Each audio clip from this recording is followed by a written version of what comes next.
to be with you on this Sunday afternoon. And of course, depending on your time zone, I want to say good morning, good afternoon, good evening. Why? Because we have viewers from across the globe watching us right now. So remember, we are live right now on the GBKM app. So if you haven't downloaded the app, go to App Store or Play Store, depending on your device, and download the app, GBKM. We're also live on YouTube and Facebook. And of course, go to our website, www.gbkm.fm. You can see our live programs, previous shows and current shows. Of course, thank you so much. So remember, we are broadcasting live to you right now from the studio of GBKM in the city of Toronto, of course, in the country of Canada. How are you doing? I hope you are well. I hope you're keeping safe, and I'm glad, of course, this show is made possible by viewers like you, who on a weekly basis, monthly basis, continue to subscribe and share our videos, to keep educating our people all across the world. Thank you so much. And of course, special thanks to our sponsors from the African Young Entrepreneurs with their e-trust fund platform. Check them out, www.ayeonline.org. And of course, Imani's Place, www.imanisplace.org. It's a shelter for women. And thanks to Pan-African Arts, Culture and Trade Institute, www.pakati.org. Of course, Daniela Corporation, based out of Canada in Alberta. Thank you so much. And of course, Top Rock Consulting, who powers these shows on a weekly basis. Thank you so much. Check them out, www.topron.ca. They are the leaders in IT training and certification. Whatever career aspirations you may have, you require mentorship, why not go to them? All right, guys, what is today's topic about? Today's topic is very interesting, and I hope it's going to interest you as well, because I have been informed, with this topic today I'm going to share with you. And it's called, which is more powerful, a vaccine passport or your passport? It sounds very, very funny though, but that is the word we've seen ourselves, with the advent of COVID-19 since the late 2019s into 2020. We saw a lot of restrictions and lockdown. A whole lot of things have happened, and I'm going to quickly go into that to see, depending on what part of the world you are, which country passport you may hold, if you are a dual national, which country's passport you may hold, and how powerful are they when compared to some of the new, options that's coming up in terms of traveling, because right now you can't really travel without a negative COVID result. And of course, in some countries, when you land, you have to be isolated for a couple of days. But all that is about to change so that, tourism can go back to a whole lot of countries, so many countries that depend on tourism, and so many suggestions and so many things is being discussed online, on the internet, all over the world. So if you be paying attention to the news, definitely you know that right now COVID-19 is a big deal in every part of the world. I don't know which part of the world you are, but we are coming to you from Canada. We have been home for 2 years, guys. A whole lot of businesses have been closed. Only those business deemed essentials actually are operating right now, even on the very minimum capacity. Initially, there was it was all about lockdown and restriction. People was like, "Oh, come on, man, we have we have our own freedom as well." But to minimize the spread of this vaccine, that's how it all started. And of course, the issue of treating and managing people with the infection came about. With that became the talk of town. How do we manage all these sick people? How do we make sure that the spread is contained? Then, of course, we started to talk about 5G. I don't know if you remember now. That is like an old story. But back in 2020, there's so many talk about 5G being the cause of the pandemic, or the origin of the pandemic coming from China, etc. And of course, overnight, that is no longer the case now. And now, vaccine came out. Thanks to, science, vaccine was actually rushed, and, treatments are ongoing right now, and people are being vaccinated across the world. Then obviously we have the issue of logistics. We in Canada, we're doing very well now, but initially we're not at the forefront of vaccine because we had logistics problem. And of course, the ability to acquire the vaccines was a challenge. If we could have such a challenge in Canada, you can imagine some of those countries that are considered third world, how difficult it's been for them to even get vaccine to their citizens. And of course, after the vaccine came out, what was the other discussion? Who gets the vaccine first? Is it the younger ones or the older generation? So COVID-19 has been an eye-opener, for a whole lot of us, and it's changed the way we live. Just like how terrorism with 9/11 changed the whole world, the same thing COVID-19 has changed the whole world. A whole lot of business are online right now. And of course, there is the new issue right now that people are debating. Yes, if you know what I'm talking about, is in the topic. And of course, you guessed right, it's the immunity or vaccine passport. How effective is this going to be? because I want to take a look at some of the issues that is going on across the world, those who are in favor, who are against this, and, what's the origin of all this. And that's, it's not from me. I'm going to show you an image right now so you can see what is happening across the world. Several news media outlets have been carrying these stories, So if I share that image with you, you can actually see that what the, what the temperature is right now with regards to this particular vaccine passport. Okay, guys? So I'm going to share with you what it's a vaccine passport. So look at some of those news. These are all Canadian news outlets, and they're telling you, UN agency is talking about it. There's pressure on Canada as well to introduce it, and of course, people are trying to travel, and a lot of countries are trying to minimize the spread of this virus, because a whole lot of them have been able to do so even before the vaccine came about. And now that we have the vaccine, a whole lot of people may not want to be vaccinated for various reasons. And there's so much talk about this new vaccine passport. What is this?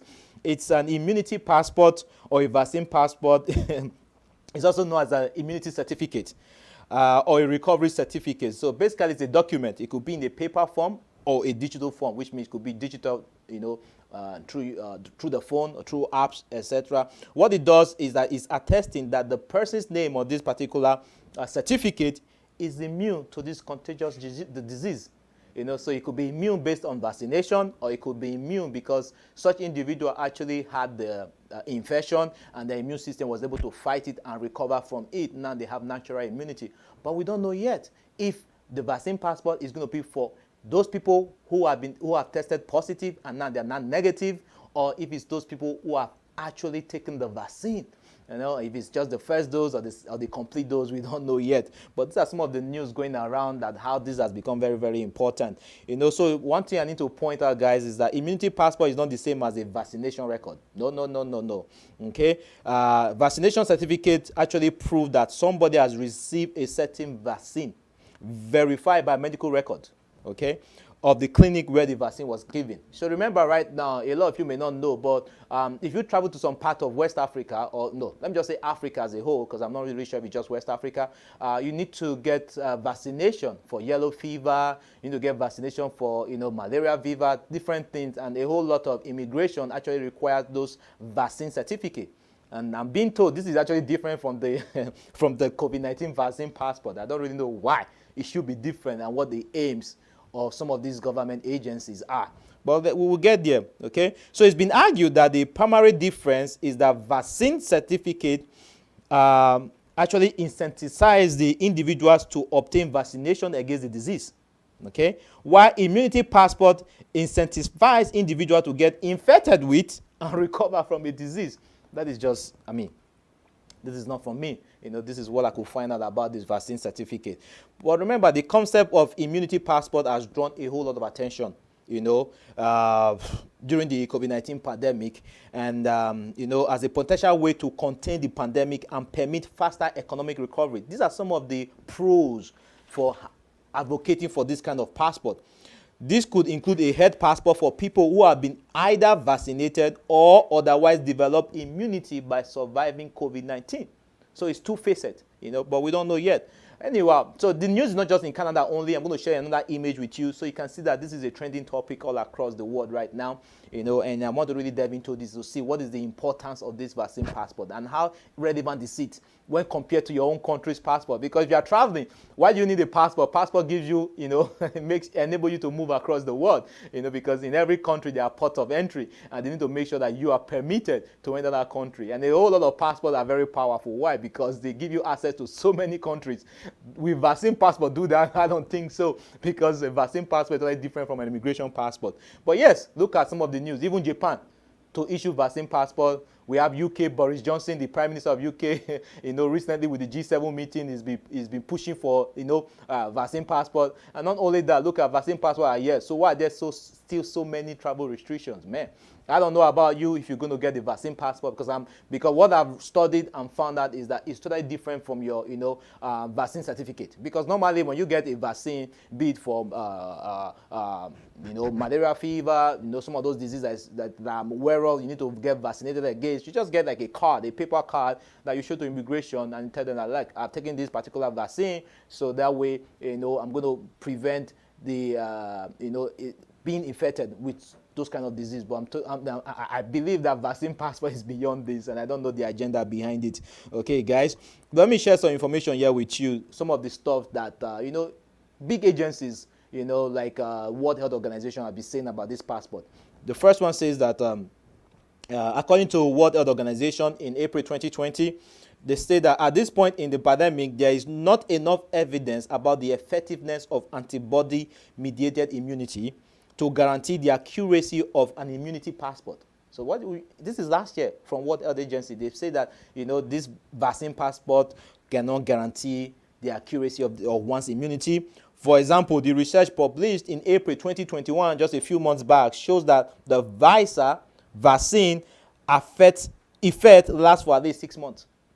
So if I take the Pfizer vaccine, maybe in the first quarter of this year, actually it takes 6 months for it to become effective. So you can't really give me a passport and say I'm immune to COVID, because it takes that long for my body system to adapt to the vaccine for it to be able to fight any of those infections should I be exposed in future. So these are some of the discussion that started with World Health Organization. Then obviously they said due to imbalance in the distribution of vaccines in the developing world, there are concerns about the inequity of immunity passport for travelers. The western part of the world seems to have vaccinated a good portion of their citizens, but what about the nations considered the third world? So are you going to say that they can no longer travel because their countries have not been able to, get enough vaccines or afford enough vaccines to vaccinate a good portion of their citizens?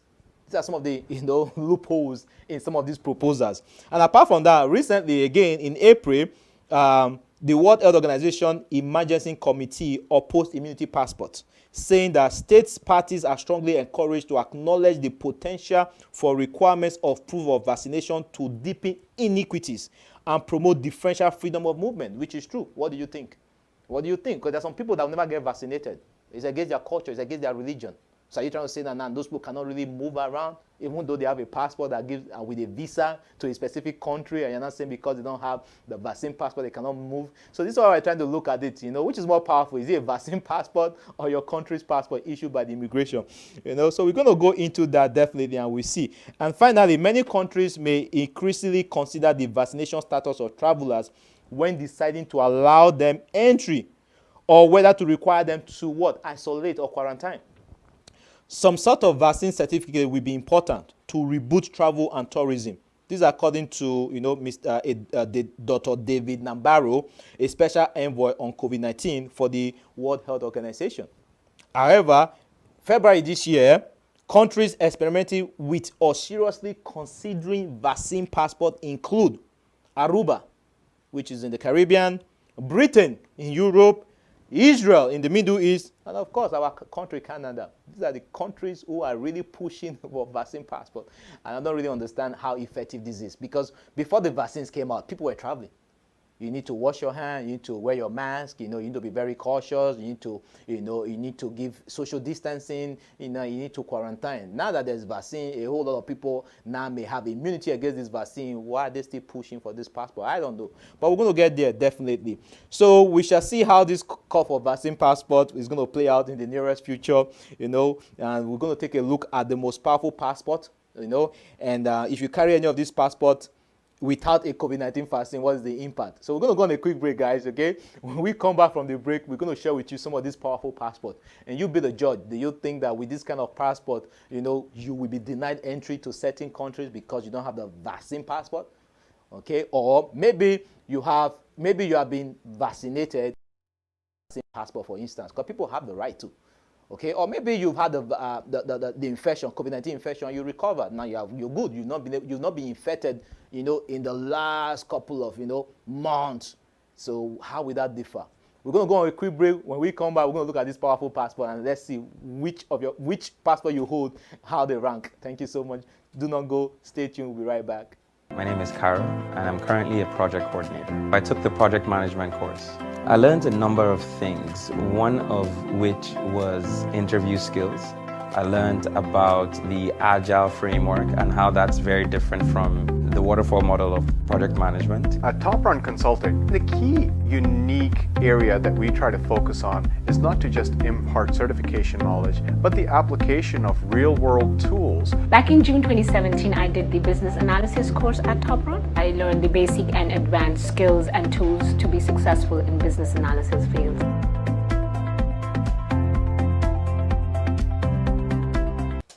All right, welcome back. You are still on the Spotlight Show. I'm your host, Jabez Napoleon Ogbole is my name, and I'm very happy that you are still with us. And if you're just joining us, definitely welcome. And of course, this show, the topic for today is which is most important, which is more powerful. Is it a vaccine passport that is being proposed by few countries, or is it your nation's passport, depending on which passport you hold? So thank you, and of course remember to like, subscribe, share on YouTube, and download the GBKM app, so that way wherever you go you can always watch our live broadcast and of course our past shows and upcoming shows. Thank you so much. So we are back from break now. I want to go straight to how powerful is your passport in the post-pandemic era. So we believe that by this time next year, most countries should be back to normal, at least in the Western world. Of course, in the developing countries, I don't know how true that is, because, same thing we said last year, and all of a sudden we're talking about second wave and third wave, and we don't know if there's a third or fourth wave, but that is what it is. So we're going to take a look at the global passport ranking. A new ranking just came out, 2021, guys, and I'm not joking. There are some passports that are so powerful that I wish I had those passports. You know why they are so powerful? We're going to talk about it on this show. But first of all, how did this ranking come about? The historical data spanning 16 years. So we have what they call the Henley Passport Index. The Henley Passport Index is the only one of its kind and is based on exclusive data from International Air Transport Authority, IATA. The index includes 199 different passports, okay, and 227 different travel destinations. And this is updated quarterly. The Henley Passport Index is considered the standard reference tool for global citizens and sovereign states when assessing where a passport ranks on the global mobility spectrum. So definitely what this ranking is doing is, with your passport, where are you able to go? There are some passports that can't really go a lot of places, guys, But there are some passports, for some reason, they are able to go into a whole lot of countries. And I wonder why. It could be the economy of the country, or you just be that, these are friendly nations. Or it just be the wealth of the country. Who knows? But that is left to you to decide. So yes, these are the rankings. You can see it on this image right now. And this is very, very important, guys. Why? The rankings are based on the visa-free score of a particular country. So what this ranking means is that your passport, without a visa, how many countries can it enter? Okay. A visa-free score refers to the number of countries that a passport holder can visit without a visa on arrival, or by obtaining an electronic travel authorization, guys. So those days of I'm from Africa, and my country of birth is Nigeria. We trying to go to Europe or America. There's so many documentation and appointments you have to make. But there are so many passports right now in the world that citizens of this country with that passport, they have access without any visa, or maybe with just a travel authorization, they can enter many countries. And of course, without considering the constantly changing COVID-19 restriction, guess whose passport is the most powerful in terms of visa-free? Yes, you're right. It's Japan. Japan. Who would have thought? My mind would have gone to US. I would have thought, because the amount of noise that comes out from America, leaders of the free world, they control most of the media across the world and social media platform. I thought their passport was going to be powerful. But no, Japan. Who would have thought that Japan has the most powerful passport in terms of being able to enter a whole lot of country without a visa? Wow, this is interesting. Okay, so Japan firmly holds this position as the country with the strongest passport for the fourth year in a row. I didn't even know for the last 4 years. So this is 2021. So we're saying that since 2017, this passport has been the strongest. This position is based on exclusive data from the International Air Transport Association. Okay, IATA is one that regulates the travel, the travel industry.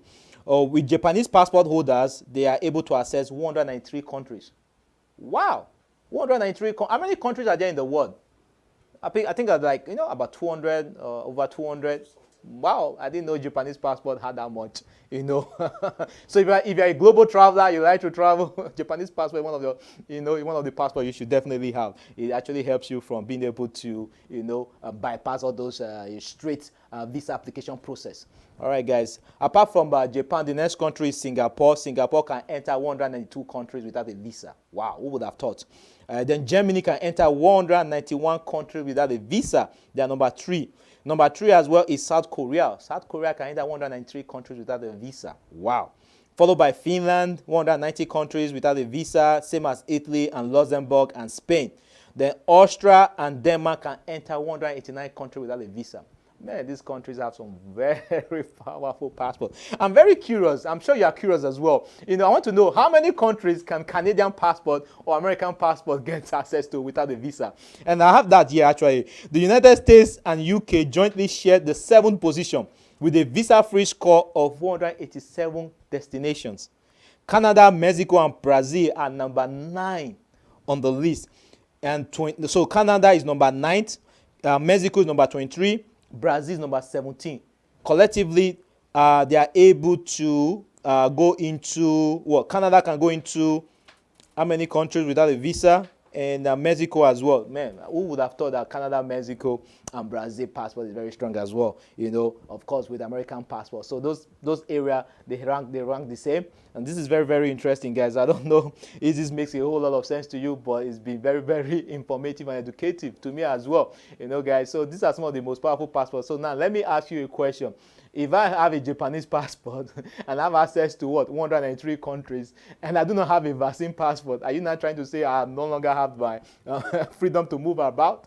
Because these countries have given the passport access without the need for a visa or maybe electronic authorization. So I think definitely we have to take a look at this, because at the end of the day, are you trying to say now that the vaccine passport, takes more importance than any of these countries' passport? I don't know. We shall see, because as we saw previously, Canada, UK, Israel are some of the countries advocating for this vaccine passport. And I just think that, there's so many ways to combat the vaccine. I mean, it could be a good thing, it could be a bad thing. We don't know. I'm not the expert. I'm just here to share the information, guys. All right, guys. So we're going to go to the next image, and let's look at the countries with the least, with the least powerful passport in the world. When I say least powerful, I'm talking about traveling. How many countries they can access without a visa. Okay, guys. And of course, you can see on the image, Afghanistan can only access 26 countries without a visa, which is still good.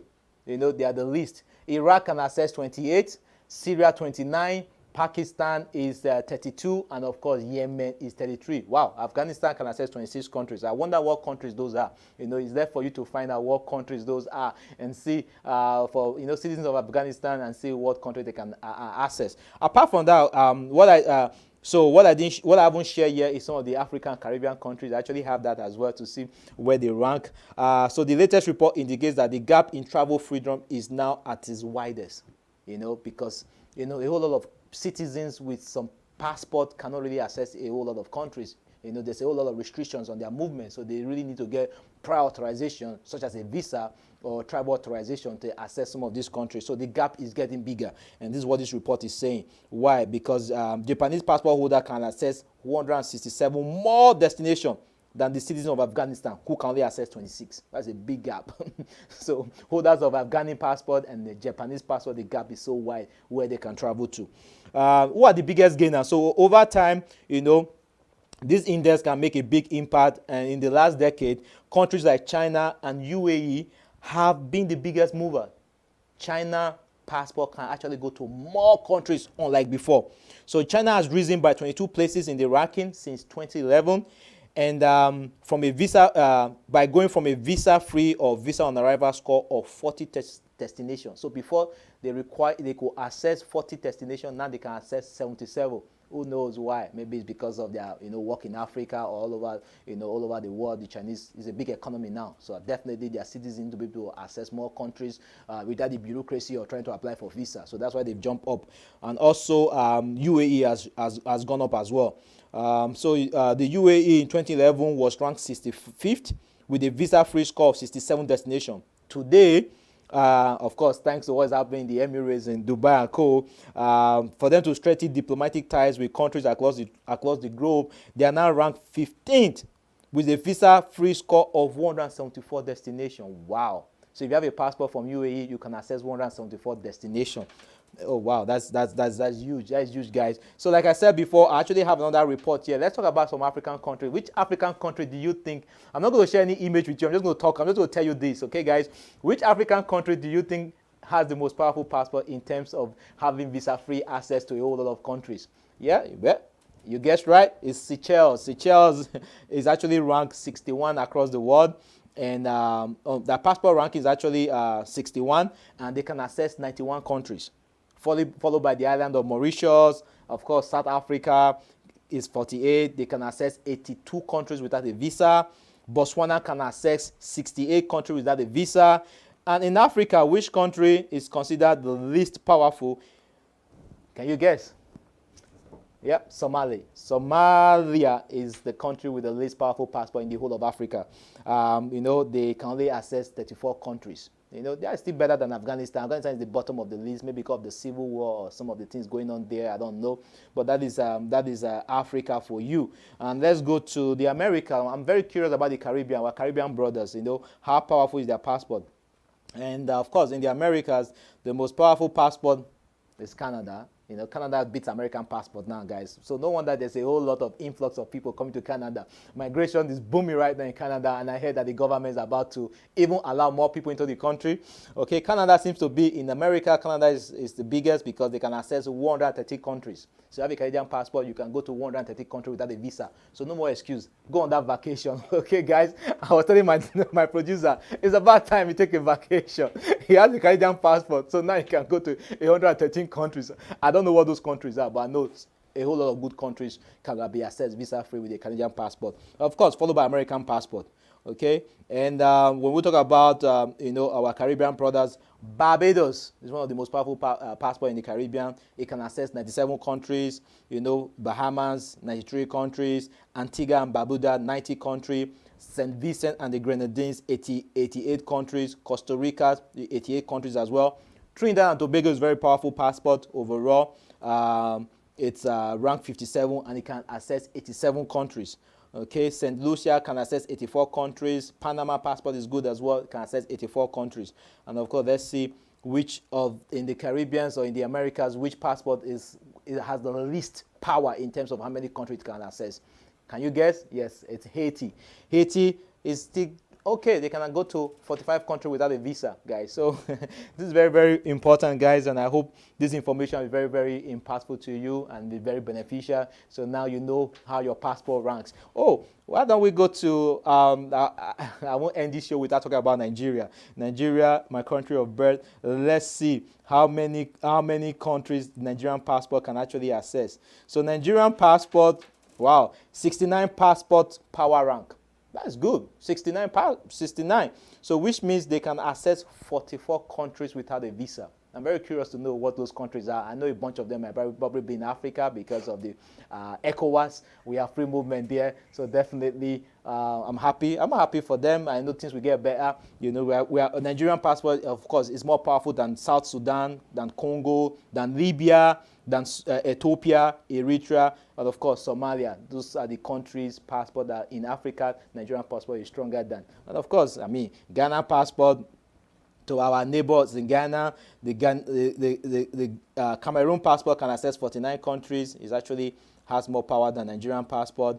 And, so this is very, very good and very, very important. So I'm happy that, we've had the opportunity to actually review this information together today. So yes, thank you so much. And I hope you've been blessed by this show. We've come to the end of the show. And I want to say thank you so much for your, continuous support, for liking, subscribing, and sharing the video. Of course, if you have questions, you want to be on the show, send us an email, spotlight@gbkm.fm, guys. I'm very, very happy, to work with you. If you have a business idea, you're looking for partners and investors, why not reach reach out to us, spotlight@gbkn.fm. Yes, let's help us promote your business. Let's talk about that business idea or that service you've been thinking about. It's about time you try to monetize your skills, your gifts, your products and services, guys. So thank you so much. We'll be back same time next week, Sunday, 3 p.m. Eastern Standard Time, guys. Remember to go to our website, www.gbkn.fm, of course. And remember, you can be whatever you want to be in this life, okay? Be a positive force, and let's build ourselves. You know, let's unite, okay?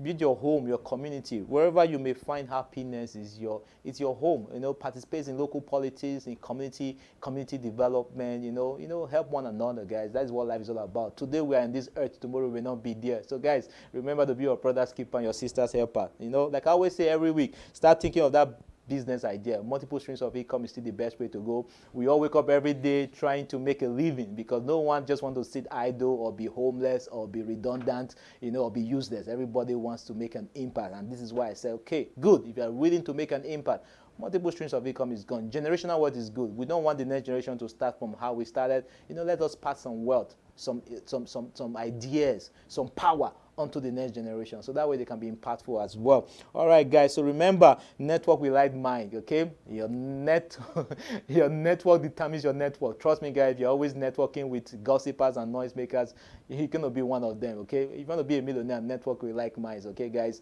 They say iron sharpen iron, okay? You can't get rubber to sharpen an iron, okay, guys? So remember, provide a service, manufacture a product, and of course, you know, let's make huge impact, guys. So I'm going to leave you with this statement, okay, guys? So we'll see you next week, and remember, you're always in the spotlight. The change you seek begins with you. Good night. Yeah, this is Dr. Rod, the boss of all bosses, and if you don't know, then it's your losses. You're watching gbkm.tv. Yeah. My name is Carol, and I'm currently a project coordinator. I took the project management course. I learned a number of things, one of which was interview skills. I learned about the Agile framework and how that's very different from the waterfall model of project management. At Top Run Consulting, the key unique area that we try to focus on is not to just impart certification knowledge, but the application of real-world tools. Back in June 2017, I did the business analysis course at Top Run. I learned the basic and advanced skills and tools to be successful in business analysis fields.